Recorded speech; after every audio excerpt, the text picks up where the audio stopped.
Welcome to Mental Wealth, the podcast to invest in your mind.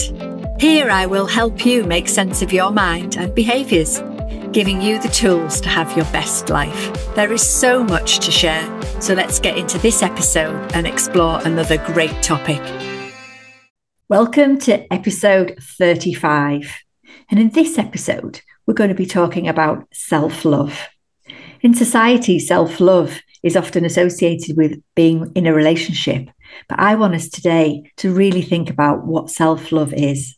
It's not just going and buying a new dress or a beauty treatment. It's deeper than that. And I have brought a very special guest who is perfect to come and share this space with me. So I would like to welcome to this episode, Fleur. Hello. Nice to meet you. Nice to be here. Thank you so much for having me. Oh, you're welcome. Tell everyone a little bit about who you are, Fleur. Hi. Well, yes, I'm a nature connection coach. So I offer various different practices which have the commonality that they're all nature-based. So I'm a nature-based therapist, an ecotherapist. So I work with clients one-to-one. I'm a coach and I offer nature wellness retreats with my husband, Pete. And I also do forest bathing walks locally for the community. And I'm an EcoNIDRA meditation teacher. So EcoNIDRA is a really deeply relaxing meditation that brings together forest therapy, forest bathing, and the more traditional yoga nidra.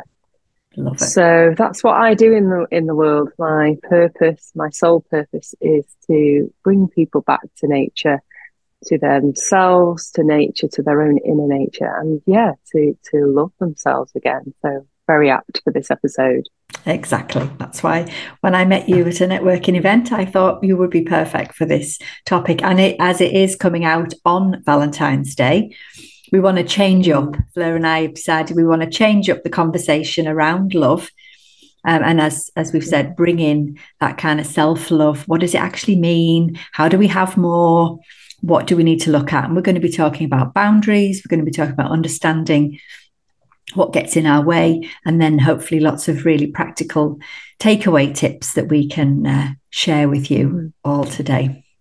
And I think one of the things that I think is really interesting about almost your introduction, Fleur, is that you have brought something that has been available to us all forever, but actually the fact that there is somebody who is trained and who offers this as a business tells us, doesn't it, that there's something so much more powerful that we probably aren't tapping into, even though it's all out there for us. And I'd love you to tell us a little bit more about kind of what that means to you and how does that connect for others? Yeah, so I have loved nature all the way through my childhood. It was really there for me, throughout my life as a way of kind of a place to go when I could be myself. Sometimes when I was growing up, I didn't always feel seen, the middle child syndrome, one of three. And we were really lucky where we lived. There was some beautiful fields down at the bottom of our road. So, and I was brought up on reading Enid Blyton and Secret Seven books. So going into these fields by myself, sitting under a tree, climbing a tree, just being in nature all the time was a real source of solace for me. And so it was really it's been a part of my DNA, as it is for everybody. I think sometimes, we often, when we go for a walk, we realise and remember just how beautiful nature is, how much it supports our mental health, our emotional health, our spiritual health, and our physical health. And we kind of reconnected with nature again, didn't we, during lockdown, in that vital 1 hour where we were allowed to go for a walk, and people suddenly realised there was all these beautiful trails on their doorstep, and remembered again that, this is really good for me.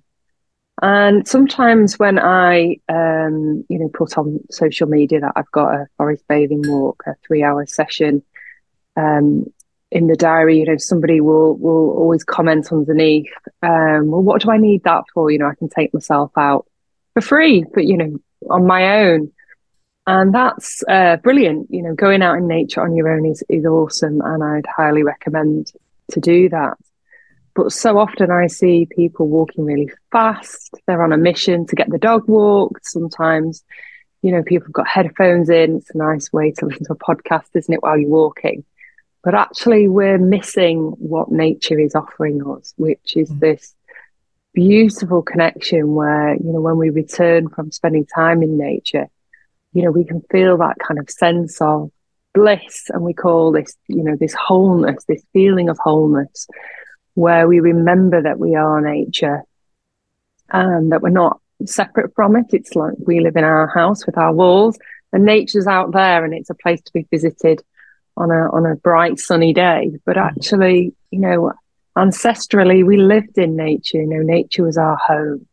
And there's a beautiful concept called biophilia, which talks about this, that at a cellular level, it's in our DNA. We remember that when we're amongst the trees and sitting by a beautiful stream, the sounds, the sights, the smells, the things that we can feel in our fingertips, all take us back to that memory that we have, that lost memory, that nature is where we belong. And we so need that in our society today, with how high pressured and busy it is. I agree totally. And I think that sort of getting trapped in the buildings and in the kind of space that we find ourselves living in, and yet the mind and our bodies just need that opposite. But I think something that really stood out for me with what you said, and it was right at the beginning, was for you when you were younger, you used to go out to the bottom of your field to be yourself. And I think that's something that is so important, because we often aren't ourselves. I mean, one of my big things is following your own path, being your true self. It was something that's connected to my own story. I wasn't that when I was younger. And I think with nature, it accepts you just as you are. And I think we need to really lean into that, don't we? Because we are all doing that comparatinitis. We're all worried about what everyone else is thinking, what everyone else is doing, and I'm always trying to help people move away from that. But I think something that, is so important is that you can just go out and be, whether you're in a forest or by the sea or wherever you are, and be yourself. Absolutely. And, we forget that we have a body. Nature therapy, nature bathing, forest bathing, as it's called, is an embodied practice. And sometimes I think I often say to clients, how does something feel? And they go, well, I think that. And I say, try and take your head off, that we sort of assume that we're this walking head, and our brain is where all our intelligence lives. But our body has, an amazing intelligence. We know that, don't we? When we know when something feels good for us, we have that visceral gut feeling. Our body gives us those messages. But we're so busy in our head and so busy with the doing that we forget about the being. And what's one of the things that is great about being in nature, that, if we have something to solve, a problem to solve, or we're looking for clarity on something, or we're wanting to reconnect with ourselves, and ask ourselves the questions. In nature, it just comes really easy, because we're, our heart, our wild heart, we all have a wild heart in there, is open, and it's ready to receive those messages. So nature really does speak to us if we allow. The golden word is allow, and give ourselves the time that we need to drop into our body, to remember like the animal self, and to open up our wild heart, and to allow nature to speak to us in a way that, our ancestors received that information so easily, but we're still capable of that. And I know I've heard people say, they have their best ideas in the shower or in the bath, because again, we're sort of taken out of our head, we're feeling the water in the bath or the shower. And it's no surprise that, it unlocks that kind of creative side of ourselves, that kind of unconscious side that we're always trying to seek out and raise that awareness. I love that. And I think something I'm often talking about is getting out of your head. And I think this conversation is the strategy. People often say, I can't stop thinking, I can't stop the thoughts. They are going round and round. Yes, that is true. That is the way that we're wired. But I think using nature and pausing and taking in whatever it is out there, and you can do it inside, obviously you can be more mindful, but I think just taking that as a conscious strategy to get out of your head. The minute you think you that chit chat in your head, what is it that you can do? So tell us a few little tips that you use with your clients and yourself, no doubt, for getting out of your head and using nature. Yeah, so when you're in nature, and nature's everywhere. Nature is on the pavement outside. You can see a little flower growing up in between the cracks in the pavement.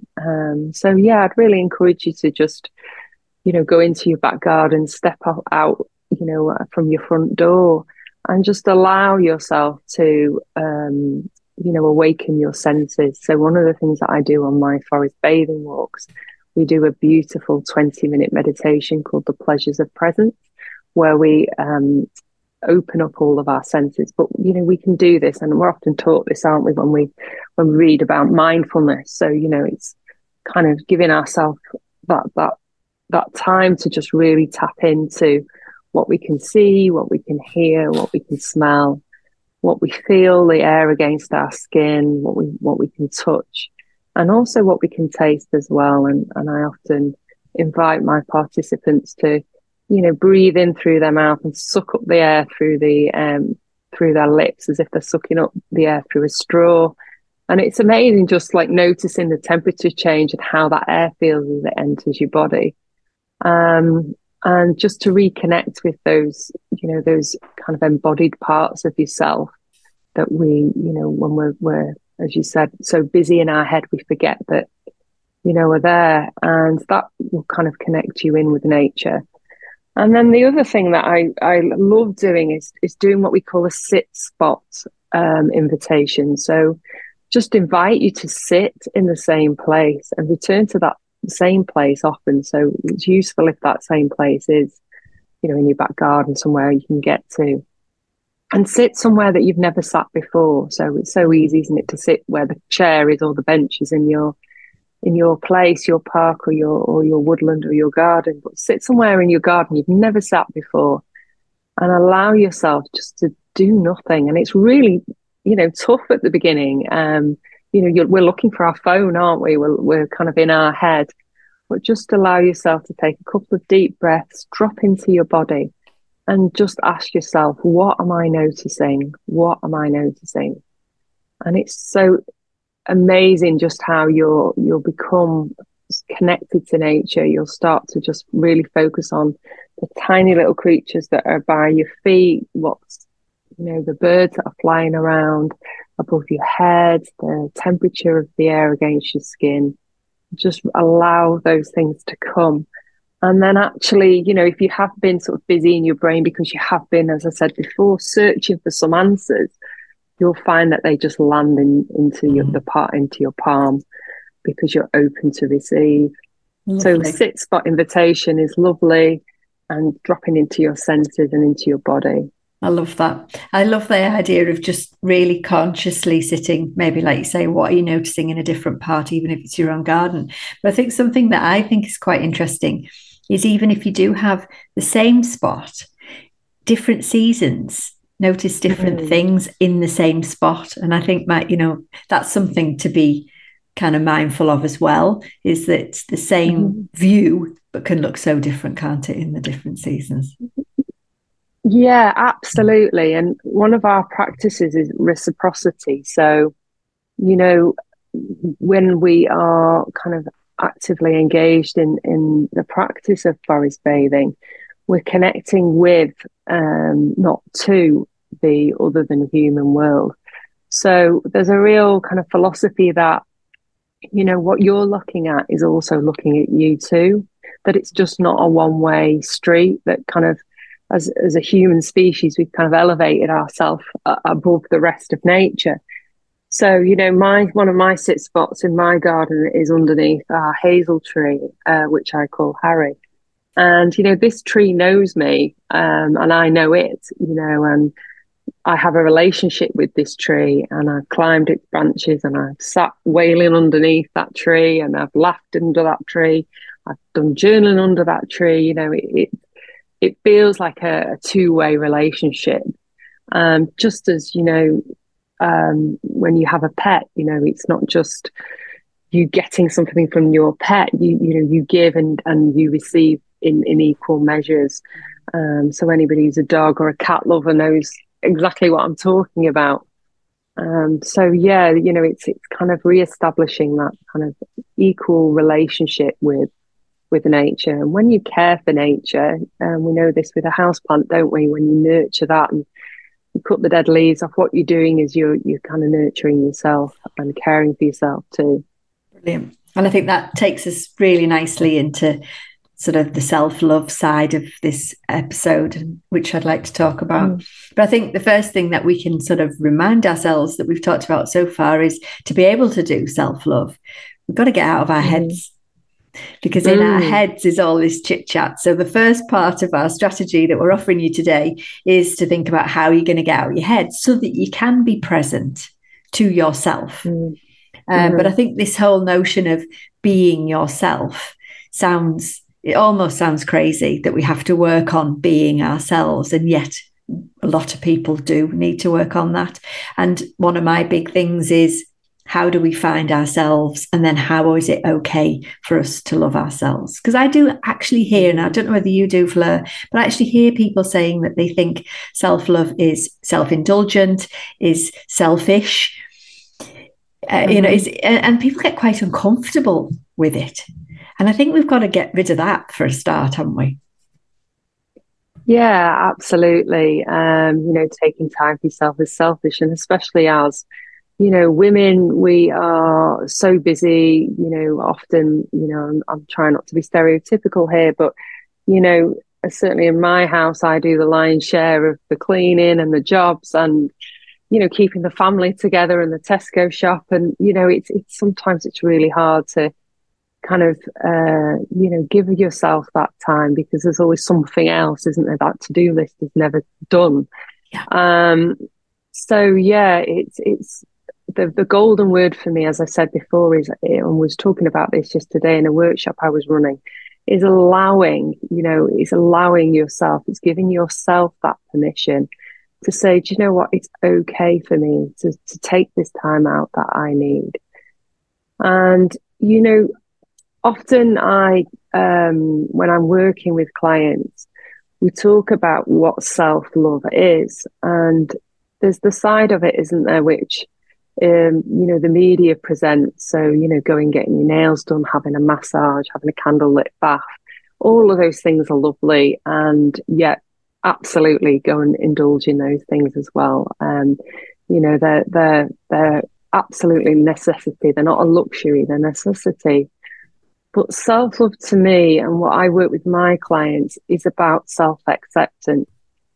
And, you know, so again, bringing nature into this, nature teaches us so much about self-love. You know, there's so much in nature that isn't particularly beautiful. You know, at this time of year, everything's dead. It's all mushy, it's mud. But it is what it is, and it has a purpose, and it's okay to have both, you know, the beautiful flowers and you know, the not so nice to look at things. And we've all got things that are not so nice to look at. Certainly, you know, in my past life, there's some things that I've done that I'm have been deeply ashamed of, and really worked hard to forgive myself on. But as I, you know, often talk to clients, we often make decisions in the moment based on the information that we have at the time that's available to us, with, you know, with our best interests at heart. And sometimes, you know, hindsight is a wonderful thing, isn't it? And we can look back and go, oh my God, what was I thinking? I hear so many times that I've done that in my life.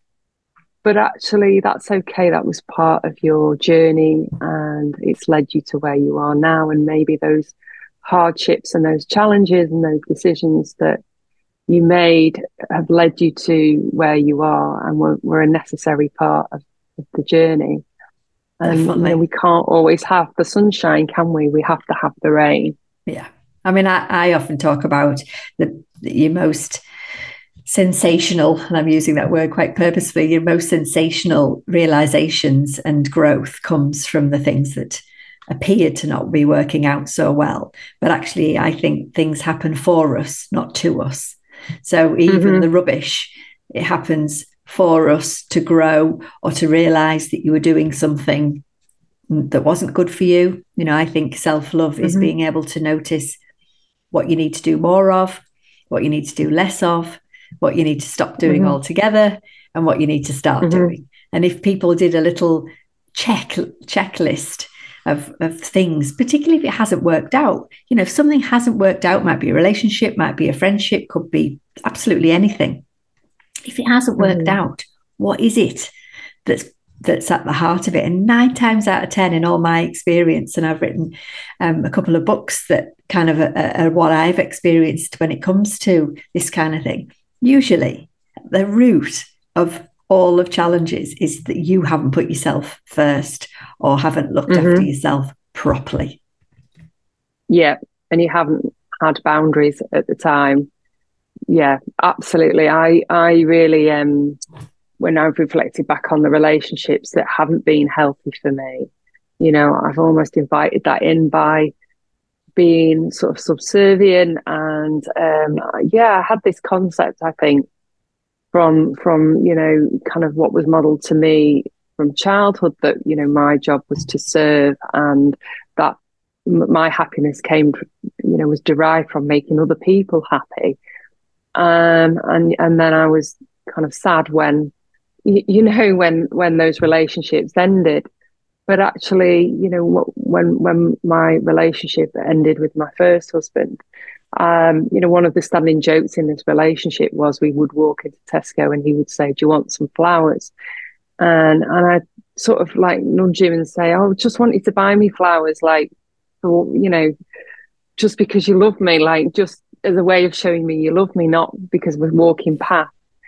And I very rarely got flowers from him. So even though I was absolutely skint as a single mum, I made this pact with myself that, once a month I would buy myself like a £3 bunch of flowers. And if you ask any of my children what I would have on my gravestone, it would be, "Here lies Fleur Boxall. She bought her own flowers." I love that. And even though I'm in a lovely relationship now, and my guy does buy me flowers, I still buy my own every month. And I always say to my kids, like, I'm buying my own flowers because I want my kids to really see that, that this is an act of self-love and self-care, and that you don't need to wait for somebody else to do that for you. That you are responsible for your own happiness, and we don't, make somebody else responsible and then get disappointed when they don't do that for us. That we have to do that for ourselves first. We really do. And I think putting the responsibility on someone else, I mean, again, I learned this, technically the hard way, of expecting somebody else to make me feel happy or to do things that were going to make me feel happy. And actually, that's crazy, because how can they know? It is my job, as you said, to make sure that I look after myself. But for me, the root of all of this is, as you said, self-acceptance, I think, is absolutely, love all of the bits of you, or look at life, look at yourself in a different light. Don't take yourself seriously, and as you said, forgiveness if there is something, self-forgiveness if there is something that has happened in the past. But I think in that day-to-day, in that moment, it's those things, isn't it, that are just the smallest thing, like you say, £3, if it brings you joy, buy the flowers, and that's what we're looking for. But so many people, their attention is on others, waiting for somebody to make them feel happy, waiting for something to happen that's going to make you feel happy. And the reality then, and certainly in my experience for myself and others, is that you are waiting, which in itself is a kind of challenge. But also, usually you are going to be miserable because it's not lighting you up because you're too busy focusing on what you think everybody else thinks you should be doing or what everyone else is doing. So you're not going to be happy. So it's like a bind, isn't it, that people find themselves in? Yeah, and we're also putting our happiness on hold, aren't we? We're waiting for the right partner or the right man or the right woman to come into our life to make us happy, or we're waiting until we get that new job, or we can buy a new car, or a Michael Kors handbag, or whatever it is. We're waiting, and it's like, again, one of the things that I love about nature is it's reminding us that life's happening right now. When we sit in nature's presence, things are happening in the moment, and this is really our only given, isn't it? This is the place where we live right now. We don't know. We might get run over by a bus tomorrow. That sounds miserable, but it's true. So actually, why put your happiness off? And live for today, live in the moment. And yeah, of course, it's important to have one eye on the future, but to allow yourself, again, that word allow yourself to be happy today with who you are. You are unique and you are complete and you are not broken. And if there's parts of you that you don't like, you can work towards either changing that or accepting that about yourself. But yeah, life is short. So yeah, it's happening now. And you hear people say that, but then they don't really kind of do anything to make it different. Even if you were just projecting yourself for a week ahead, what is it that you would like to look back on and say, what did I manage for myself this week? What's my little treat? It doesn't, like we say, it doesn't have to be anything expensive necessarily, but something that is self-focused. I mean, I've launched this new hoodie range that says that I'd love to stand up, follow your heart, for those that are watching. And for me, and there's some candles and a mug. And for me, it's that affirmation to self that says, I'm doing this and I'm doing it because it's the right thing. I have other hoodies that have got in this on the sleeve, I'm being myself, or I'm being me. It's so important to actually sometimes remind ourselves that it's absolutely fine. For me, following your heart means that you are going to be tapping into a much more of who you really are and doing what brings you joy. And that doesn't necessarily mean it's the same for everyone. Yeah, absolutely. And, when we are in nature, like we said before, it's so easy to be yourself because nature is such an unjudgmental place. There's nothing in nature judging you. And so it's a great place to start being yourself, like showing up when you go and sit in your garden or in a woodland. And, you don't have to prove anything to anyone. Nobody is judging you. There's nobody to compare yourself with. And it's a really great place to just start to try this out, like, to ask that question, who am I? And what is it about me that I love, and what are the bits about me that, I would like to change or I want to work on, so that I can change that about me. And everything in nature is a work in progress. Nothing is complete. And again, that reminds us that, we're on a journey here, we're on a path, and we're not going to, be the finished end product, straight away, that this is an ongoing process. And, we probably never get there, do we? We don't ever get to actualization and say, right, that's me, I'm done now. I'm, because life happens and there's always something, but, our life is we're here and we have this one life, and it's so important to enjoy that journey and to love yourself in that way. I love that. And I think something else that's sort of springing to my mind when I think about some of the challenges that people face, worrying about what everyone else is thinking, taking themselves very seriously, not tapping into that sort of child bit. And nature, as we've said, it'll allow you to do it, but what a great place to do it in as well. Go and stand at the top of a mountain and scream if you want, or jump around and have some fun, or go and jump in a puddle and allow yourself to do that. So in a way, the things that I'm often talking to people about is that just be that inner child for a while, and allow yourself to be. And nature's waiting for us to go and do that, because it's got the open space to scream, or it's got the puddles to jump in. So I think, again, it's for me, it is that it's all out there for us. Just get out there and don't take yourself so seriously. Don't worry about what anyone else is thinking, and go and do it in nature. Yeah. And nature can hold you and support you in with that too. You know, it's a very nurturing place. So when I work with clients outdoors, you know, they're often bringing big emotional things to me for us to work with. But nature is like I see nature as my partner. You know, when we're doing forest bathing sessions, we say in the Association of Nature and Forest Therapy that the forest is the therapist, the guide opens the doors.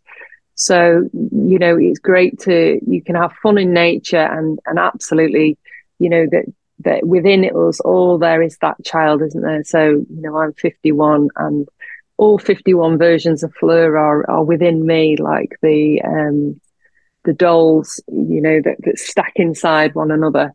And when we return to our younger self, and we allow the little you to play, we return to that innocent child where, you know, as we grow up, we're just covered in these many sort of coats, aren't we, of conditioning, many layers of things that we've learned behavior to you know, deal with whatever life is throwing at us. And in nature, it's a great place to really take off those coats, to strip that away, and remember your authentic self. So that's one of the things I love about nature. You remember who you are, and who you're meant to be in this world.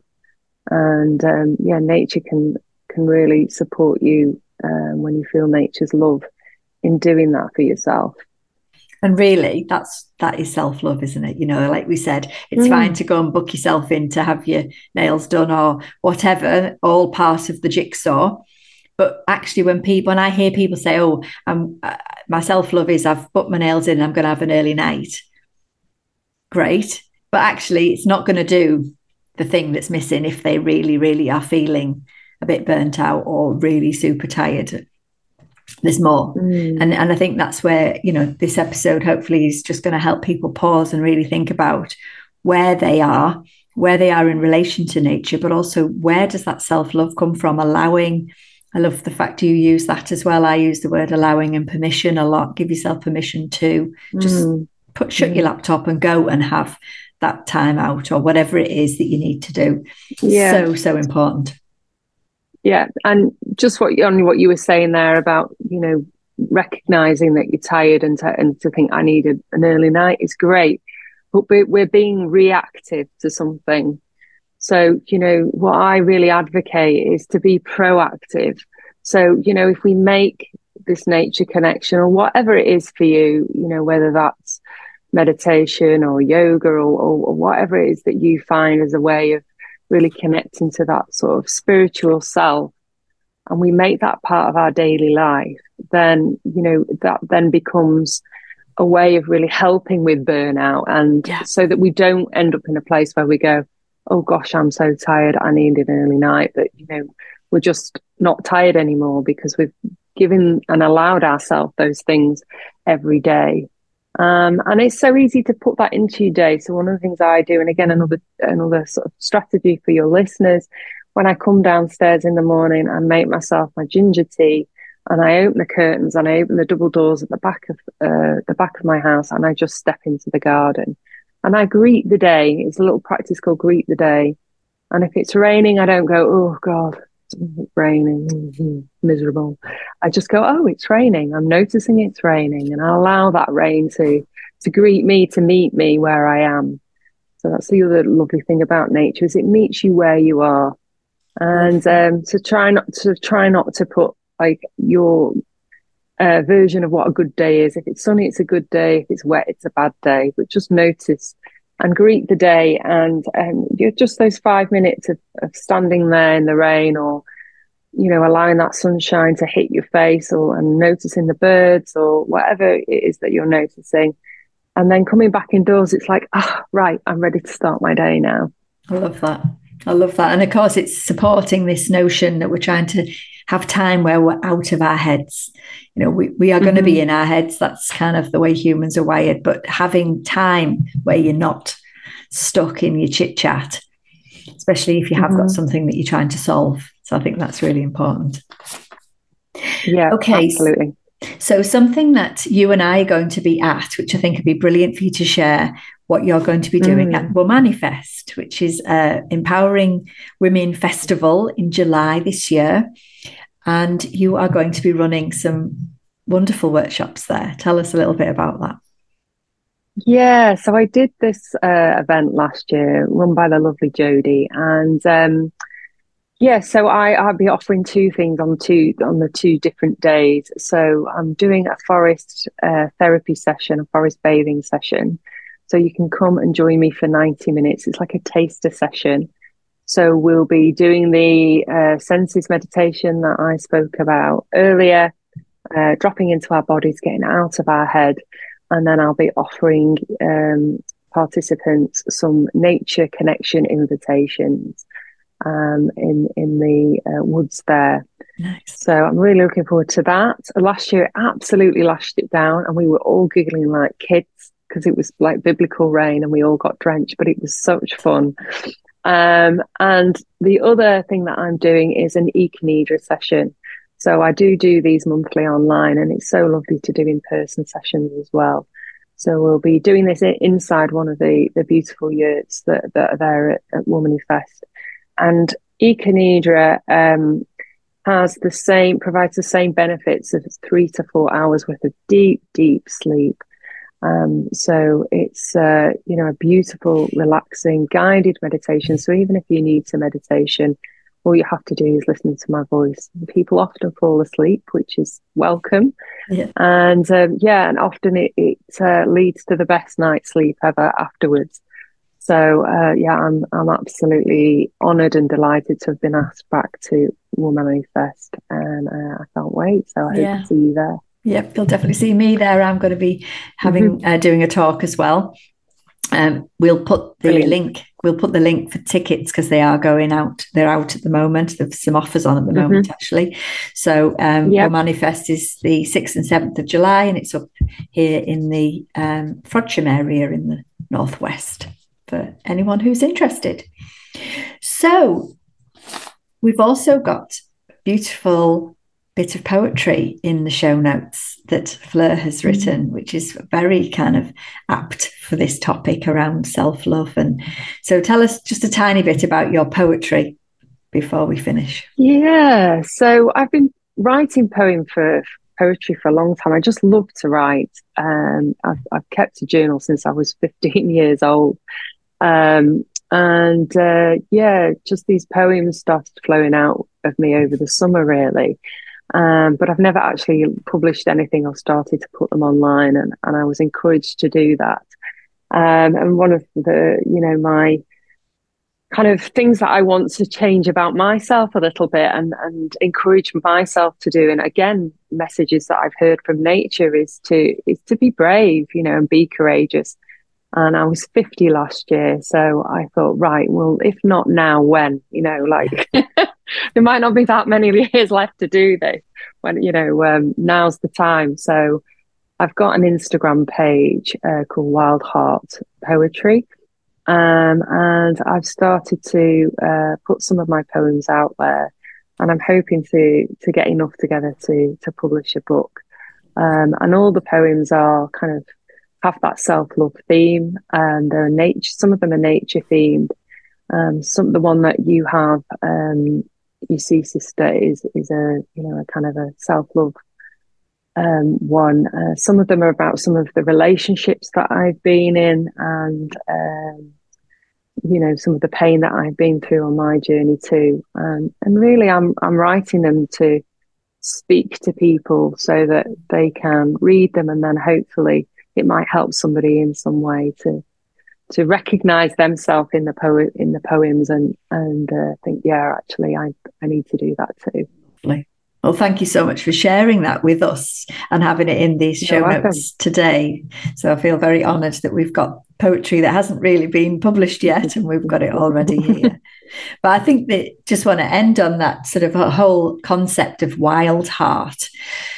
I feel there's I've got a really excited feeling about us focusing on self-love and attaching it to this wild heart that's within us all. And because for me, wild feels exciting and I don't know, something really right.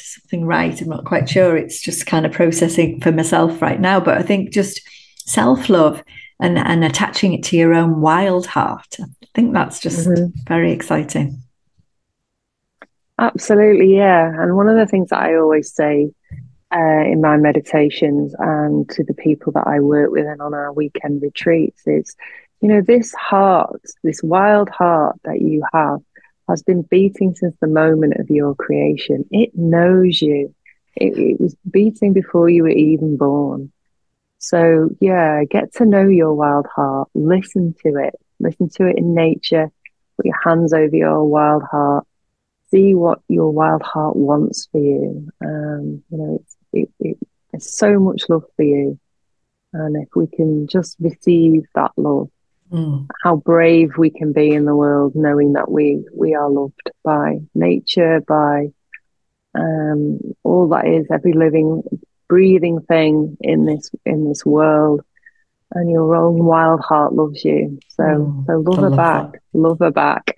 I love that. And I feel like I've got my hoodie on that says follow your heart, and it kind of feels also right. Brilliant. Oh, thank you so much, Fleur. I know we're going to share all of your socials so people can follow you and watch out for what you're up to in the show notes. But thank you so much for your time today. It's been my absolute pleasure. Thank you for having me. Oh, you're welcome. Thank you for listening and sharing in this episode of Mental Wealth. Remember, you can subscribe wherever you get your podcast. My last question to you is, what is the one small thing that you can take action on from this episode?